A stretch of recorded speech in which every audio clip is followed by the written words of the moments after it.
దేవునికి మహిమ కలుగును గాక. మరొక ఉదయకాల సమయము మేల్కొలుపు ప్రార్థన సహవాసములో మరి ఈ విధంగా మిమ్మల్ని కలుసుకుంటా దేవుడు నాకు ఇచ్చినటువంటి ధన్యతగా భాగ్యముగా భావిస్తూ ఉన్నాం. మరి ఉదయకాల వాక్యము ద్వారా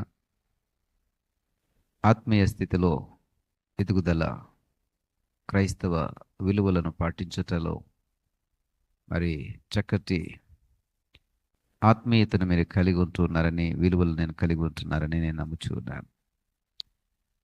ఈ విధంగా పలకరించుట, ఈ విధంగా వాక్యము కొరకే ఆసక్తిని కలిగి ఉండుట, మరి దేవుని యొక్క మాటల కొరకై మనసును నిలుపుట ఎంతో శ్రేష్టమైనటువంటిది.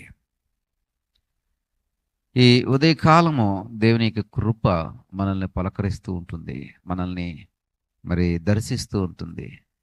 కాబట్టి ఉదయముననే ఆయన యొక్క కృపను జ్ఞాపం చేసుకుంటూ మరి మన యొక్క రోజును ప్రారంభించటం అనేది చాలా మంచిది.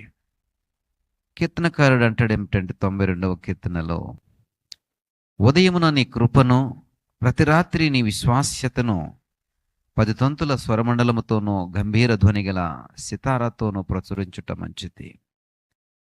ఉదయముననే దేవుని యొక్క కృపను గురించి చెప్తున్నాడు. ఉదయమున నీ కృపను నేనేం చేయాలి, ప్రతి రాత్రి మరి నేనేం చేయాలి అని ఒక షెడ్యూల్ని కీర్తనకారుడు చెప్తున్నాడు.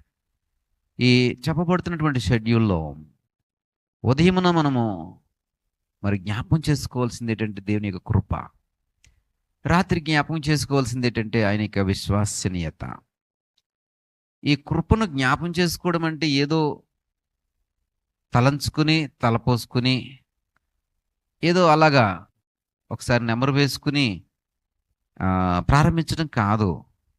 దేవుని యొక్క కృపను మరి జ్ఞాపం చేసుకోవడం ఎలాగో మరి ఈ వచనాల్లో చెప్తున్నాడు. 10 తంతుల స్వరమండలముతోనూ గంభీర ధ్వని గల సితారతోనూ ప్రచురించుట మంచిది. దీన్ని ఊరకనే జ్ఞాపం చేసుకుని విడిచిపెట్టమని కాదు, లేకపోతే ఊరకనే నెమరు వేసుకుని విడిచిపెట్టడం కాదు. ఉదయంలోనే దేవుని యొక్క కృపను 10 తంతుల స్వరమండలముతోనూ గంభీర ధ్వని గల సితారతోనూ ప్రచురించుట మంచిదంటండి.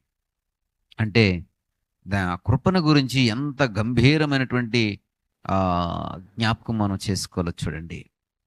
అది ఎంతటి ఆరాధన భావంతో దాన్ని ప్రారంభించాలో చూడండి, జ్ఞాపం చేసుకోవాలో చూడండి.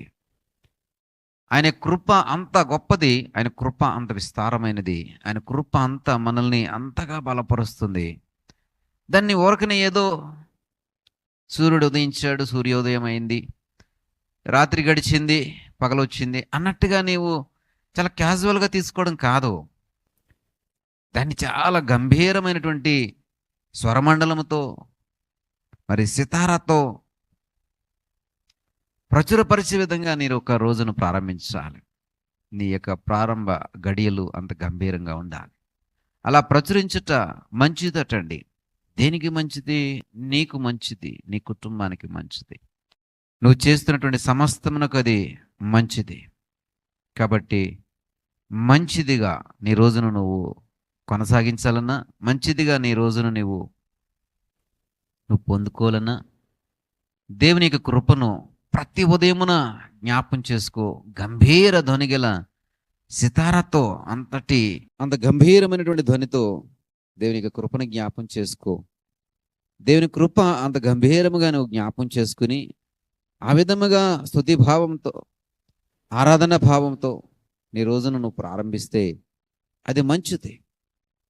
మరి ప్రియ సహోదరుడా, సహోదరి, ప్రతి ఉదయమున జ్ఞాపం చేసుకోవాలి, ప్రతి ఉదయమున. కాబట్టి ఉదయమునే నిద్రలేచినటువంటి మనము, వివేకమునే నిద్రలేచినటువంటి మనము మరి మొదటిగా మనం జ్ఞాపం చేసుకోవాల్సింది దేవుని యొక్క కృప. ఆయన యొక్క కృప మనల్ని ఏ విధంగా రక్షిస్తుందో, కాపాడుతుందో, చాలినంత కృప మనకి ఇవ్వబడిచి ఉండగా చాలినంత కృప మనల్ని ఏ విధంగా బలపరుస్తుందో, అన్ని విషయాల్లో, అన్ని సందర్భాల్లో కూడా దేవుని యొక్క కృప మనల్ని ఎలాగా నిలబెడుతుందో, లేవనెత్తుతుందో జ్ఞాపం చేసుకోవాలి. ఆరాధనతోనూ, స్తుతితోనూ, స్వరమండలముతోనూ సితారాతోనూ జ్ఞాపం చేసుకుంటూ మరి ప్రచురించుట మంచిది. నీ పిల్లలకు తెలియచేయి, నీ ఇంటి వారికి తెలియచేయి. ఉదయంలోనే దేవునికి కృపను ఎవరికైనా మెసేజ్ల ద్వారా తెలియచేయి.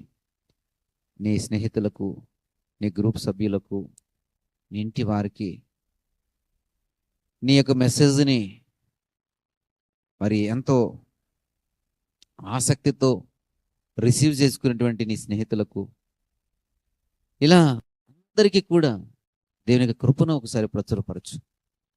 ఆ విధంగా చేయి. అది నీ జీవితానికి ఎంతో మంచిది. అది నీ జీవితానికి ఆశీర్వాదములను మరింత ఎక్కువగా మరి తీసుకుని వస్తుంది. కాబట్టి ప్రియ సహోదరుడా, ఉదయముననే ఇదిగో ప్రభా, నీ కృపను నేను గంభీర ధ్వని గల సితారతోనూ మరి 10 దొంతుల స్వరమండలముతోనూ ప్రచురించుతానయ్యా, జ్ఞాపకం చేసుకుంటానయ్యా. ఆయన కుటుంబీకులందరికీ కూడా తెలియచేస్తాను, స్నేహితులకు తెలియచేస్తాను అని ఒక చక్కటి తీర్మానంతో మరి దేవుని యొక్క కృపను గురించి మరి జ్ఞాపం చేసుకో, ఒక తీర్మానం చేసుకో. దేవుడు నిన్ను, నీ కుటుంబాన్ని బహుగా దీవించునుగాక.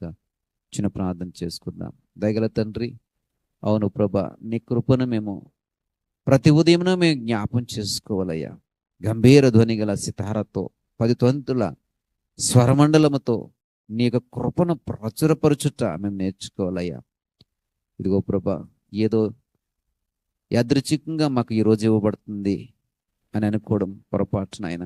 కేవలము నీ కృపను బట్టే ఈరోజు మాకు ఇవ్వబడుతుంది. కేవలము నీ కృపను బట్టే మా దినములు మేము పొందుకుంటున్నామయ్యా. మా ఆయుస్సుని మేము పొందుకుంటున్నాం. మా బిడ్డలు, మా కుటుంబము, నాకు సంబంధించిందంతా కూడా కేవలము నీ కృపను బట్టే క్షేమం కలిగి ఉందయ్యా. దాన్ని నేను సాదాసీదాగా జ్ఞాపం చేసుకుని విడిచిపెట్టడం కాదయ్యా.